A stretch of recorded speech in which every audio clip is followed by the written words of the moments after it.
যেই বান্দা কোরআনটাকে হিদায়াত স্বরূপ বান্দা নিয়ে নিবে।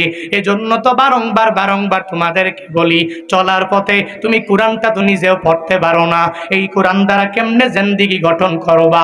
হক্কানি উলামায়ে কেরাম, এই এলাকায় সমাজে বান্দা তোমার অভাব নাই, হুজুরের দরবারে যাও আর যা বলো, হুজুর আমার চলার পথে কোরআন দ্বারা আমি জিন্দেগি কেমনে গঠন করব, আমাকে জানায়া দেন। আমার পারিবারিক জীবন, আমার সামাজিক জীবন, আমার ব্যক্তিগত জীবন, আমার রাষ্ট্রীয় জীবন, সব কিছু আমি কোরআন দ্বারা কেমনে গঠন করব।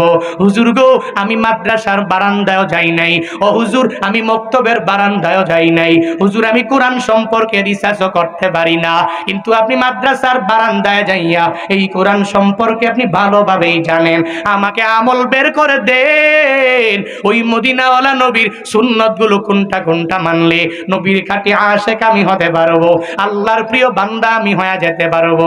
হুজুরের কাছে যাও, তার কাছ থেকে তালিম নিয়া বান্দা আগায়া যাও। এই কোরআন দ্বারা ইতিপূর্বে যেই বান্দা জিন্দেগি গঠন করেছে, ওই বান্দা ক্ষতিগ্রস্ত হয় নাই, এর লাভবান বানায়া দিয়েছে একজন। চিল্লায় আওয়াজ দাও, তিনি কে?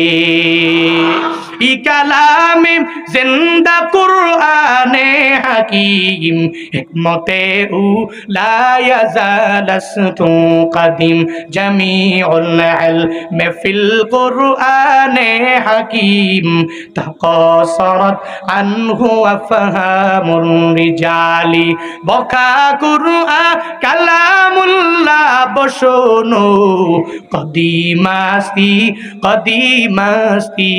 নইনো। আল্লাহর কোরআনটা বান্দা তুমি পড়ে নাও, আমল করে নাও, জিন্দেগি গঠন করে নাও, তাহলেই তোমার জন্য এটা হয়ে যাবে হিদায়াত। কার জন্য হিদায়াত জানার দরকার আছে না নাই? আল্লাহ জানায়া দিলেন। এবার সূরা বাকারার 3 নাম্বার আয়াত, বান্দা তুমি একটু পড়ে নাও, কোন বান্দার জন্য কোরআনটা হয়ে যাবে হেদায়াত, কোন বান্দা দুনিয়ার লাইনে লাভবান হয়ে যাবে। আল্লাযীনা ইউমিনুনা বিল গায়বি ওয়া ইউকিমুনাস সালাহ। 1 নম্বরে ওই বান্দাই লাভবান যেই বান্দা আল্লাহরে দেখে নাই, না দেখিও আল্লাহর প্রতি বান্দা ঈমান আনলো।